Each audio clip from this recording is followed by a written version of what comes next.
Bismillahirrahmanirrahim. Assalamualaikum warahmatullahi wabarakatuh. Alhamdulillahilladzi hadana lihada wa ma kunna linahtadiya laula an hadana Allah. Ashhadu an la ilaha illallah wahdahu la syarika lah wa ashhadu anna Muhammadan abduhu wa rasuluh. Allahumma fassalli wa sallim ala habibika wa uswatina wa qudwatina wa sayyidina al-Mustafa. Allahumma salli ala Muhammad wa ala alihi wa ashabihi ajma'in.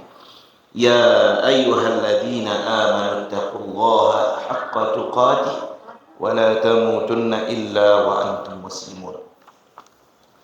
Bapak-bapak, ibu-ibu jamaah Musalla Al-Hidayah yang dirahmati oleh Allah, kita lanjutkan kajian kita di kitab Khawatir Qur'aniyah, masih dalam surat Thaha, yang mana kemarin kita telah memperkenalkan surat Thaha ini adalah Allah menurunkan Al-Quran bukan untuk menyusahkan orang banyak, akan tetapi justru tidak ada kesusahan bersama Allah, tidak ada kesusahan bersama Al-Quran. Setidaknya kita melihat Al-Quran ini diturunkan ada 3 alasan. Yang pertama yaitu Al-Quran diturunkan untuk memperkenalkan akidah.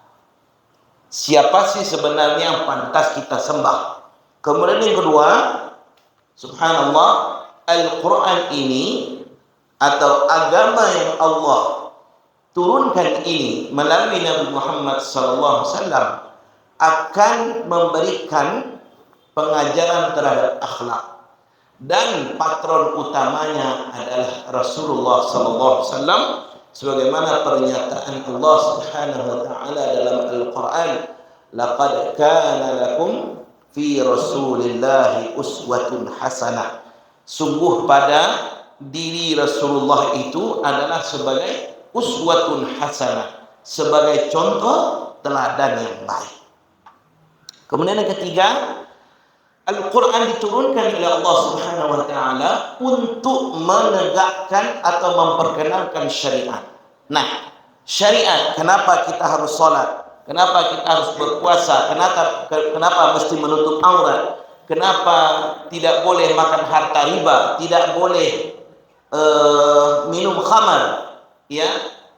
Kenapa kita mesti menjaga nama atau menjaga keturunan? Semuanya itu diatur di dalam Al-Quran. Kalau kita lihat terperinci, subhanallah, sebegitu mudahnya Allah memberikan Al-Quran ini kepada kita. Artinya mudah kita dalam segala hal.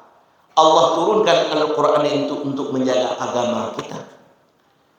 Sebagai agama yang diridai oleh Allah, maka identitas kita adalah Al-Quran. Sumber rujukan hidup kita adalah Al-Quran. Tidak banyak, hanya Al-Quran. Tentu saja, ya, Nabi SAW melalui sunnah beliau kadang-kala juga berperan sebagai penjelas hukum daripada Allah Subhanahu wa taala. Kemudian Al-Quran diturunkan dalam rangka untuk menjaga harta kita. Kenapa Al-Quran diturunkan oleh Allah untuk menjaga harta? Di dalam Al-Quran Allah menetapkan, ya, kaedah-kaedah harta itu. Mana hak waris, bagaimana dalam perkara hutang piutang, bagaimana dalam rangka menjaga harta kita bersih dari harta riba. Itu semua diatur dalam syariat. Ada lagi, Al-Quran ini diturunkan untuk menjaga amanah, termasuk anak kita, termasuk diri kita. Diri kita ini adalah amanah, maka tanggung jawab kita adalah menjaga diri kita, keluarga kita. Kemudian ada lagi untuk menjaga yang namanya keturunan. Subhanallah, Allah menjadikan Al-Quran ini, ya, mengandung kaedah-kaedah hubungan atau hukum keluarga untuk menjaga garis keturunan terjaga dengan baik. Allah haramkan zina karena apa? Zina ini adalah perusak garis keturunan. Allah larang tabani. Apa itu tabani? Mengadopsi anak lalu anak itu dikatakan atau dinisbahkan namanya anak kita. Tidak boleh. Ya, harus disebut nama bapak kandungnya, bukan bapak angkatnya. Nah, jadi semuanya itu dalam rangka menjaganya, dan Allah berikan semuanya itu dalam bentuk kemudahan. Kemudian Al-Quran tidak membuat kita susah, ya, karena menjadi peringatan bagi kita semua. Peringatan itulah yang mengantarkan kepada kebahagiaan. Maka Allah sampaikan dalam Al-Quran, tanzilan mimman khalaqal arda was samawati al-ula, diturunkan dari Allah yang menciptakan langit, bumi dan langit, yang mana Allah itu maha tinggi, Ar-Rahman, yang juga maha pengasih, alal arsy istawa, yang bersemayam di arsy. Nah, jadi diturunkan dari siapa? Dari Allah yang maha pemurah. Penyebutan Allah Subhanahu wa taala Ar-Rahman yang maha pemurah setelah penyebutan syaqa, kesengsaraan, maka memberitahu manusia bahwa Ar-Rahman, Allah yang maha pengasih, tidak akan mungkin menjadi penyebab sengsaranya seseorang. Justru Allah yang maha pengasih akan memberikan kemudahan bagi hamba-hambanya. Nah, setelah mukaddimah surat Thaha yang kita sampaikan tadi, diungkap pula kisah teladan yang paling banyak dikisahkan dalam Al-Quran, yaitu kisah Nabi Musa alaihissalam. Nabi Musa ini paling banyak dikisahkan dalam Al-Quran, sampai-sampai Rasulullah sallallahu alaihi wasallam memuji Nabi Musa alaihissalam, rahimallahu akhi Musa, semoga Allah merahmati saudaraku Musa. Karena apa? Nabi Musa banyak dijadikan atau banyak kisahnya disebutkan di dalam Al-Quran sebagai contoh teladan bagi Rasulullah, bahkan contoh teladan bagi kita kaum muslimin, umatnya Rasulullah SAW, bagaimana Nabi Musa sabarnya dalam berdakwah. Karena apa? Yang dihadapi adalah kaum yang sangat bandelnya luar biasa, yaitu Bani Israel. Nah, Bapak Ibu yang dirahmati Allah, Nabi Musa adalah teladan menghadapi kesulitan dalam berdakwah. Bahkan ya, yang dihadapinya ya lebih berat daripada yang dihadapi oleh Rasulullah. Kalau Rasulullah hanya menghadapi Abu Jahal, ya, Abu Lahab, tapi yang dihadapi oleh seorang Nabi Musa adalah Fir'aun yang kuasanya begitu besar. Ya, akan tetapi atas pertolongan dan pemeliharaan dari Allah Subhanahu wa taala, maka Allah selalu menyertai dakwah daripada Nabi Musa alaihissalam. Seolah-olah kisah-kisah daripada Nabi Musa ini menyampaikan pesan kepada kita bahwa ketentraman dan kebahagiaan seberat apapun yang kita hadapi, kalau bersama Allah Subhanahu wa taala, maka tidak akan ada masalah dan tidak akan ada kesedihan.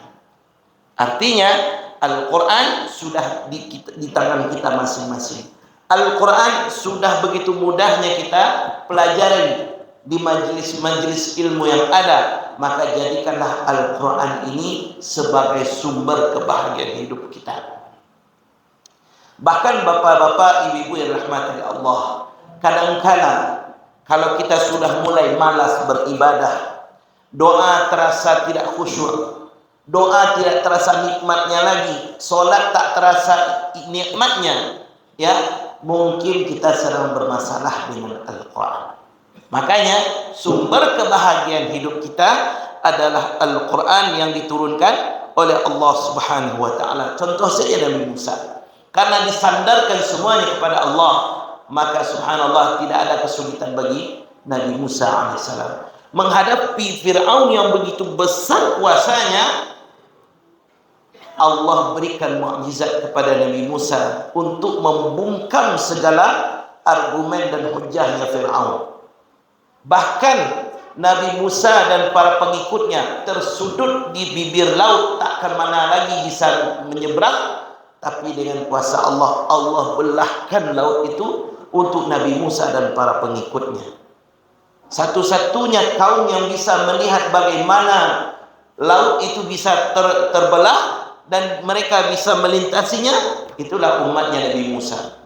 Begitu kuasanya Allah Subhanahu wa taala memberikan kemudahan kepada hamba-hambanya. Nah, Bapak-bapak, Ibu-ibu yang rahmati Allah Subhanahu wa taala, dari penuturan kisah Nabi Musa dalam Al-Qur'an ini memuat juga rambu-rambu akan rahmat Allah Subhanahu wa taala di tengah kesulitan hidup.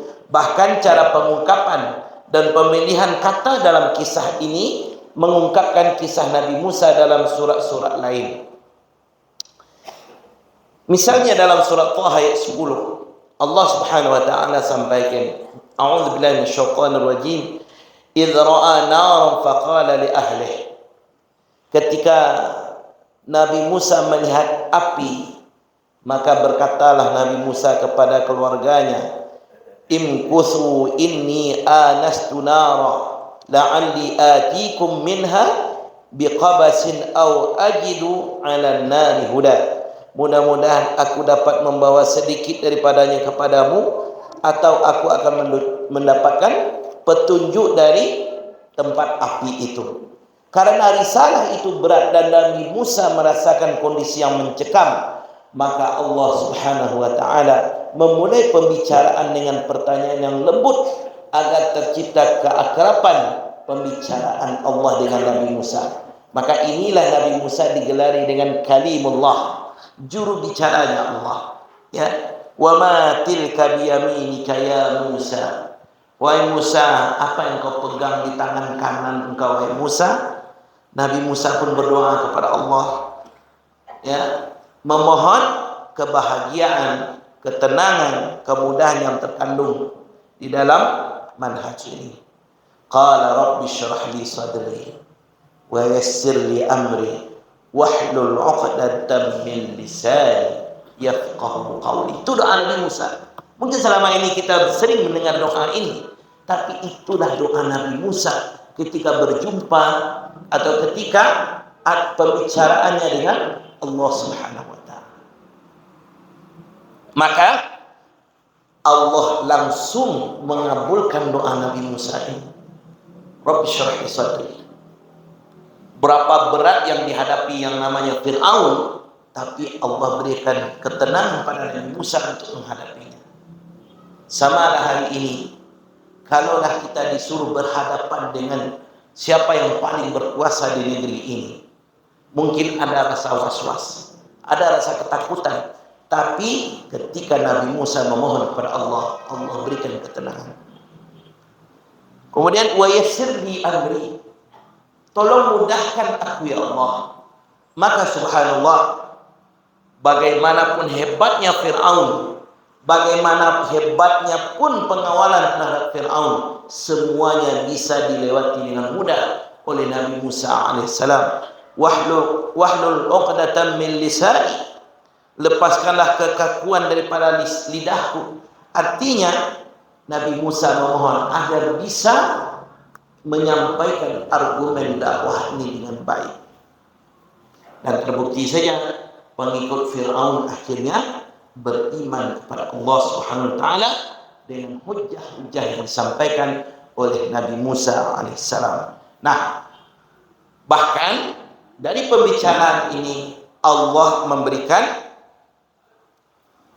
ya, pesan-pesan yang lembut kepada Nabi Musa.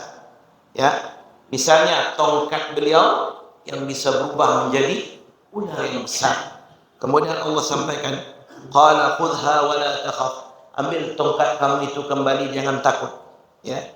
Dan subhanallah, inilah di antara kebesaran Allah. Kenapa Allah berikan mukjizat kepada Nabi Musa? Ketika itu Fir'aun dengan pengikutnya sedang tergila-gila dengan namanya sihir, maka Allah pun memberikan Nabi Musa mukjizat untuk mengalahkan sihir-sihir itu. Maka siapa yang bisa mengalahkan sihir, ya, maka yang bisa mengalahkan sihir-sihir mereka, tipuan-tipuan mereka itu adalah Allah Subhanahu wa taala. Maka Kalau kita kaitkan dengan surah Asy-Syu'ara, ya, yang artinya syair-syair.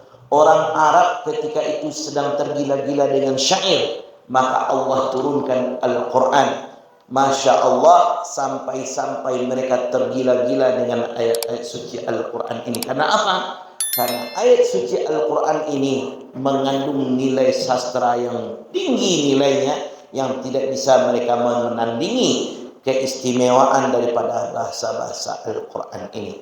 Maka bersyukur kita menjadi umatnya Rasulullah. Bersyukur kita yang diberikan oleh Allah ilham melalui Al-Quran. Karena apa? Maka di dalam Al-Quran ini kita mendapatkan segala kemudahan, ketenangan, dan kebahagiaan yang luar biasa. Demikian lakum min hubwan du'a.